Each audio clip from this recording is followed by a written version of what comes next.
Hello, welcome to Lancaster Hi-Fi. If you haven't already, please hit subscribe now. Do it now. Cool. All right.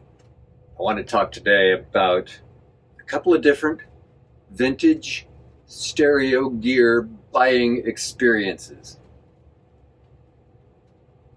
And I don't know if this is actually supposed to be advice or just a bit of a rant. Well, we'll see how it turns out.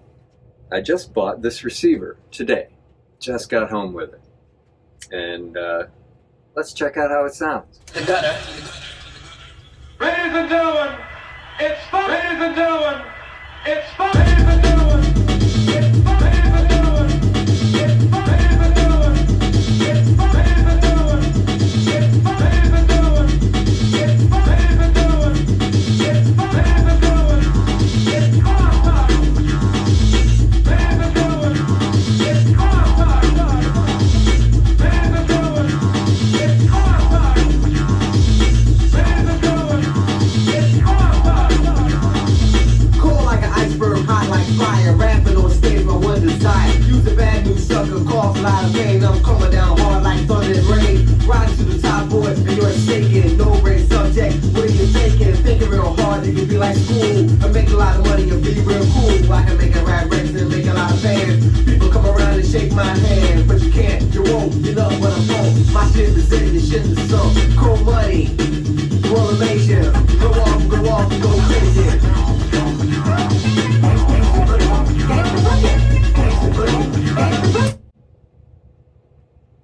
Sounds pretty good, huh? So I'm using the most recently bought piece of gear, this Pioneer CT F7272 tape deck, using that as the source. And that sounds pretty awesome as well, don't you think? Okay, I'm working on a longer video about the tape deck, so this should just be a quick one. Let me tell you how I about my buying experience. Let me tell you about the cassette deck buying experience first.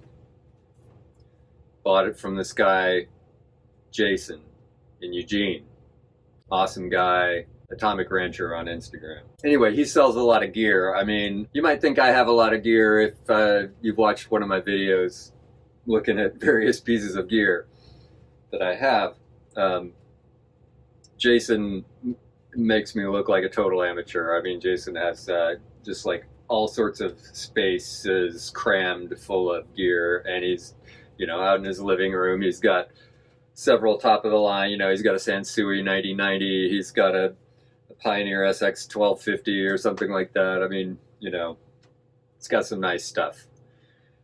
And I bought this cassette deck from him. He invites me over to his house. I go to his house, he invites me inside, he invites me into a room where he has the cassette deck set up, ready to audition. I, of course, have brought a cassette, so I put in mine. Brought Lou Reed New Sensations, sounded great. And then we spent like the rest of the afternoon just like talking gear and music and etc. Having a great time. Jason's an amazing guy. Hope to have him over here someday soon to check out some of my stuff and do some more shit talking, you know. I get the cassette deck home. I put in the Lou Reed cassette again. I play it. It plays well. Then I put in a 90-minute cassette with the Chills, both the Kaleidoscope World album and the Lost EP on it. And that's my only recording of the Lost EP. I put it in, it's playing all right for a minute, for actually just a few seconds, and then it starts to eat the tape. Ah, crap. Well, long story short, and I will go over the process in the video that I'm working on, I've got this thing back up and running, I think, pretty dang well. I had to go in and replace all the tires and belts, you know, just clean up things, adjust the head, You know, I mean, kind of stuff that I would expect to do on something that was made in 1978. I mean, cassette decks are kind of, you know, if you're going to buy a cassette deck that's that old, you better either have somebody who can get it into tip-top working condition for you, or you better be ready to work on it yourself. I don't really like working on cassette decks, but I like this one enough to make an exception and do it. So I'd call this like stage one of a restoration. I've completely serviced the mechanism. My next stage in the restoration would be to replace the electrolytic capacitors and check for any transistors that likely need to be replaced. And then stage three would be to put on a real wood veneer, probably cherry. The original vinyl is, well, vinyl, and it's kind of in rough shape. So, yeah. All right, so those would be my 3 stages. I've completed the first stage, working on a video about that. Altogether, a pleasant experience. I mean, obviously, I would have preferred if it had worked perfectly when I got it home, but it didn't. And, you know, I mean, that's just par for the course with something that's made in 1978. But it was a very pleasant experience, you know. I spent the day with Jason, you know, talking shit and a whole bit. It was great. Made a new friend. Okay, so today I went to buy this Yamaha CR620. Did a little research, you know, like how much do these sell for? So, you know, is it going to be worth the effort to buy it and then do some work on it and potentially resell it? I've been wanting to try a Yamaha receiver. I've never had one. Never really listened to one that I'm aware. So, you know, I want to try it out, probably sell it, and that's probably going to involve doing at least some work on it, you know, clean the pots and so on. Just being the very first thing. Clean the faceplate, because it's kind of grimy.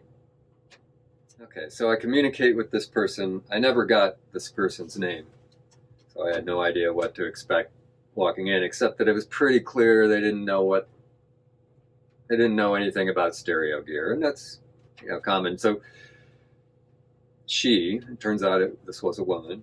She had it originally listed for, I think, $50, and so of course, like, oh, I'm very interested. And then it took her a couple of days to get back to me, and in the interim, she raised the price, doubled it to $100, which is, you know, less exciting, but, you know, it's fair, given like a sort of who knows what kind of quality, you know, probably going to need some work, but, you know, and probably working, but maybe not working perfectly piece of gear. Of course, I would like to know what I'm getting into, you know, does it work at all? And if it, you know, doesn't work at all, being the very first thing. And of course, she had said that she didn't have it hooked up to speakers, but it worked the last time it was tried. Okay. I sent her a message saying I would like to hear and see it. Again, she said it's not hooked up to speakers. And then when it came down to meeting up, she wanted to meet in a Safeway parking lot in a nearby small town. You know, the town where she lives, not the town that I live in. So a bit of a haul to get there for me. Really shouldn't be buying gear without listening to it. I mean, that's kind of the whole point of buying local and face-to-face, right? I mean, if you buy it on eBay, you just take their word for it. But if it doesn't work, you have some recourse through eBay. For Craigslist, I don't know where she lives, what her name is even. I'm going to have no recourse. I'm going to, of course, want to see that it actually works. So I brought a couple of small Dayton speakers. I brought these Dayton speakers, a couple of little Dayton speakers. My Forerunner has a built-in inverter, so I can plug stuff in the back. So, you know, my plan was put it on the back platform, roll it out a little bit, put it on the platform, plug it in, hook up the speakers, hook up my phone as a source, make sure it makes music. And I essentially say I'm wanting to do this, and she gets really bent out of shape. I mean, like, really, like, well, I've got other errands to run, blah, blah, blah. There are 10 other people interested in it. I just picked you because you seem like the easiest. What? I mean, I'm not sure what about me seemed easy other than that I hadn't said anything about definitely wanting to hear it first. So, kind of red flags and bells going off when she's getting all bent out of shape about me wanting to actually test it before I buy it. Because I would, look, if I'm going to give you one piece of advice about buying vintage gear, make sure that it actually works.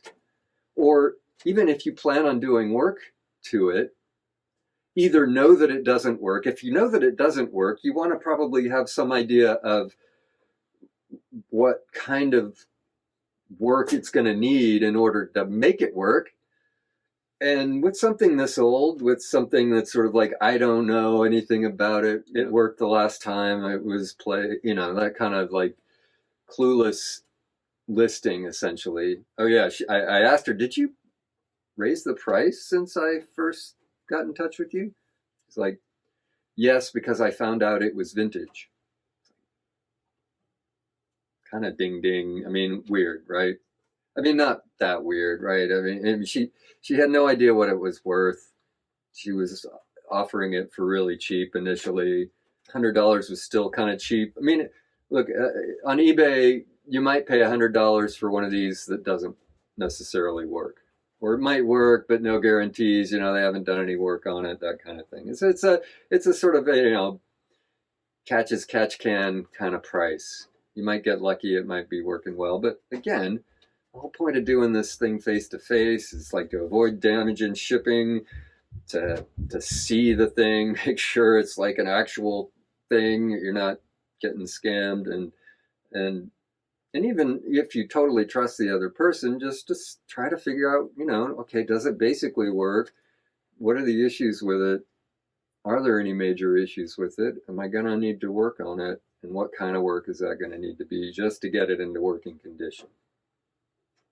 Because right now, I would not sell this as is. The pots need to be treated because, I mean, I'm a little worried that I might have just blown out my ADS speakers touching the volume knob with the speakers hooked up, connected. It's like really loud static from the volume knob.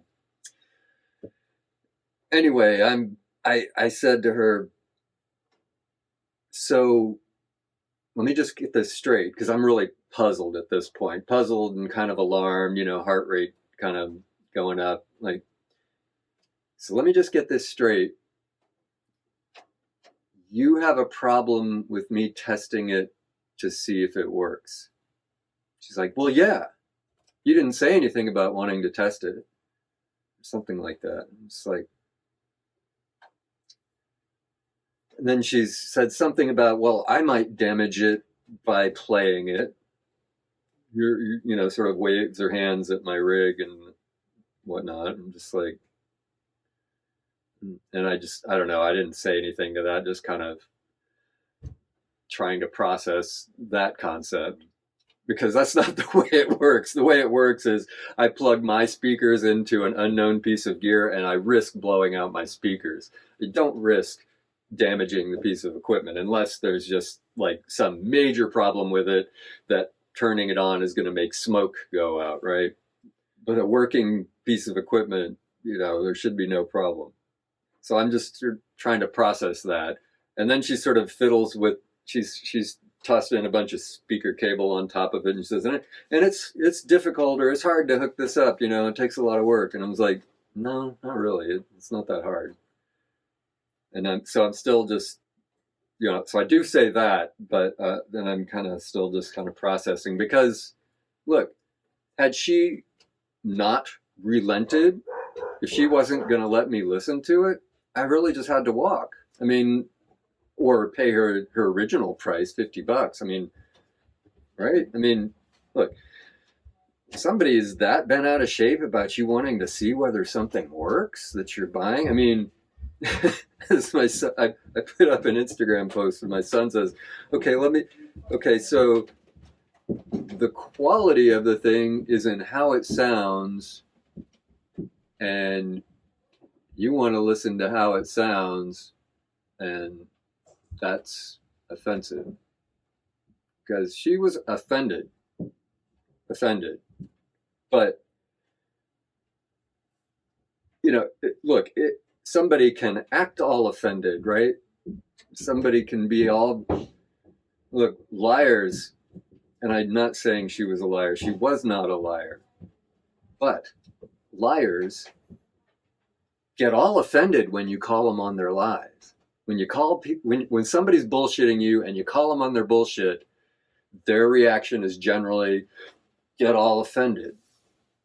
So alarm bells, red flags, I'm basically telling myself, you got to walk. You have to walk.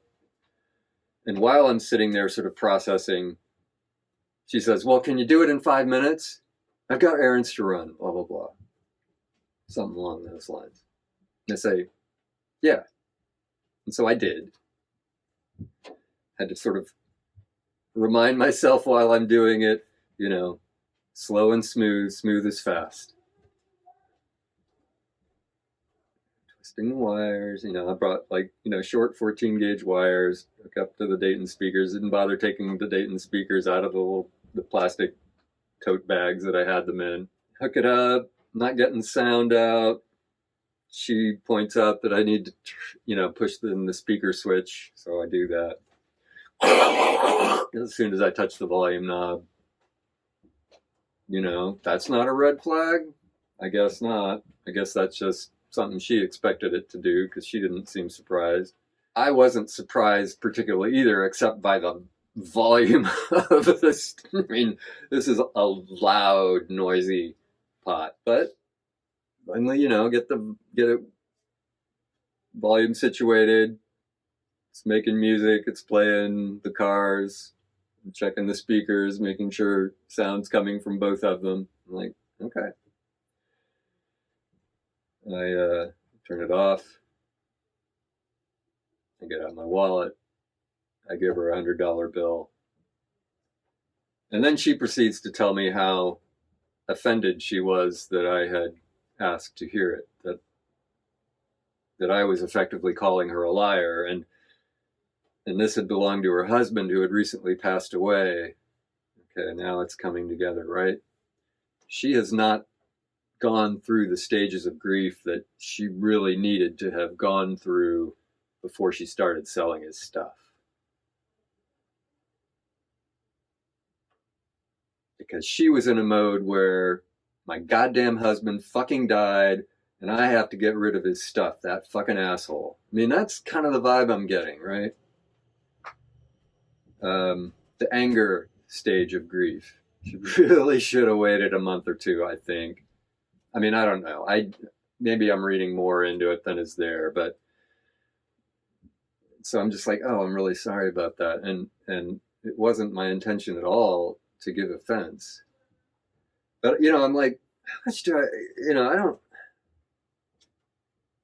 well, I wasn't getting the impression that this was a situation where I wanted to explain myself any more than that, because it's such a basic thing. If you're buying vintage gear and you expect it to work and you're buying face-to-face with somebody locally, make sure it works before you buy it. I mean, I'll tell you about another buying experience that occurred in a parking lot. I'm looking at it right now, right out behind the camera there, or next to the camera is a JVC V1 turntable. And I meet the guy in this parking lot out by the interstate, out by I-5. And I say, well, I really would have liked to listen to it before I buy it. And he's like, well, cool, take it home and listen to it, and then, decide whether you want to buy it. And I was like, huh? Sure? Like, yeah, no problem. It's like, cool. And so I did. I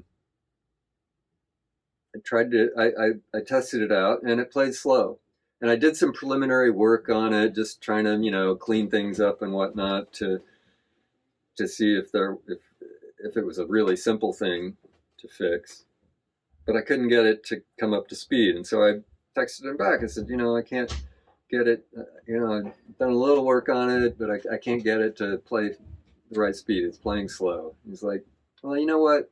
Don't worry about it. Just keep it. Like, all right. And so then I put more work into it, and now I've got it playing at the right speed. But it was a trick. It was a trick. I'll tell you about it. Nail polish on the motor spindle to increase the diameter of the spindle ever so slightly to change the gear ratio, to change the speed, make it play faster. But, that was kind of reasonable, right? Just, anyway. Yamaha receivers and amplifiers are known for this adjustable loudness control. According to the owner's manual, the way to work this is set it to flat at the highest normal listening volume. Right now the volume is set pretty loud. Let's check that out.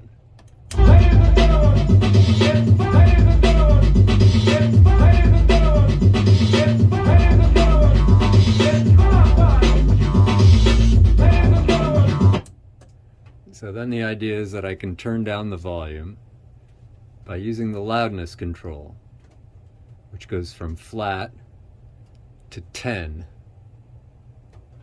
So let's try that. Now it's going to be a little staticky, but it's not as staticky as the volume control.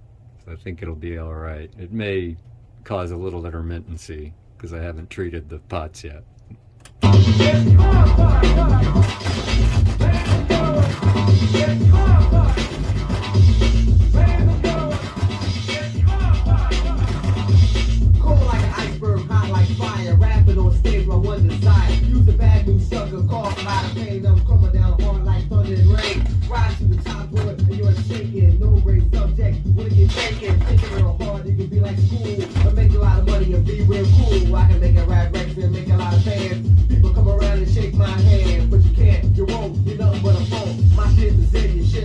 The idea is that you're reducing the volume while keeping the loudness, or adjusting the loudness with the volume.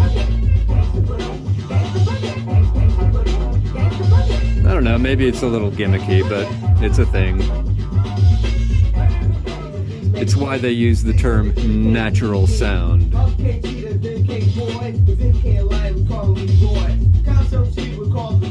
Everybody got on, brash and move. God was 40 cracking on my 40 talk. They got 40 to change, she got naughty. Down the knee, started please. Hit a low message when you're on the MC. Cold money, you want major. You go off, and go crazy. Let's have another listen on the outro. Thanks for tuning in. Thanks for watching the video. Again, please subscribe. I really need more subscribers. I need to get over that hump, that monetization hump. So if you're still watching, just click subscribe, please. It's not that hard. It's not hard at all. And it would really help me out. I hope to talk to you soon.